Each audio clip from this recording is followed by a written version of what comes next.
So, young Jamie.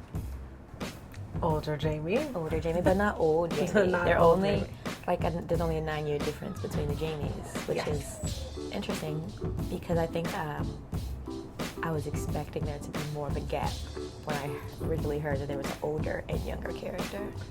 Yeah, it works. Yeah, I get it now. At the time, I was kind of like, I don't really understand exactly what these two what's so different about them, or what each one is supposed to necessarily embody. And I feel like over time we start to really see what that looks like, or what that kind of meant. Yeah, I guess it's more or less the loss of innocence. I guess once you do time for 9 years, you change a bit. Right. The essence is similar, but there's a difference.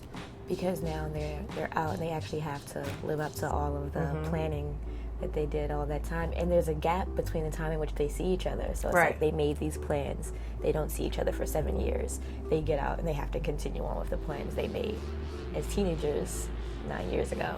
To keep the commitment of the friendship on the outside in the 50s with the racism at the peak that it was at that time says a lot.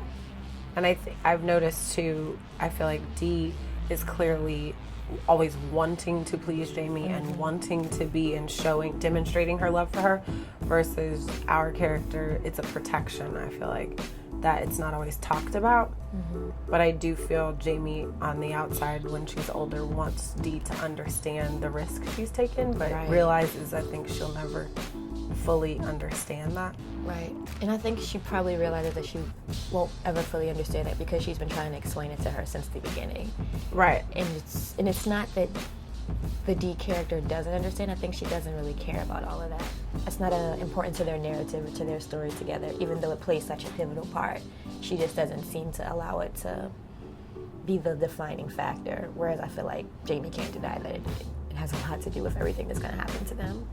And eventually the choices that they make with each other have a lot to do with the outside world and everything that made it hard for them to be friends in the first place. Yeah, well, Jamie can't walk outside and just, like, not be black for the day. Right. Like, it can't happen. And it's almost as if maybe, which is what we talk about a lot in rehearsal, that they may have been safer inside in prison as friends than on the outside. Right. Yeah, I'm really excited to go have the talkbacks as well and really see how other people are responding to the work. And we love it. Hopefully they'll love it too. They'll love it. Yeah. Well, it's intense, but it's good. Right, it's intense, but it's good.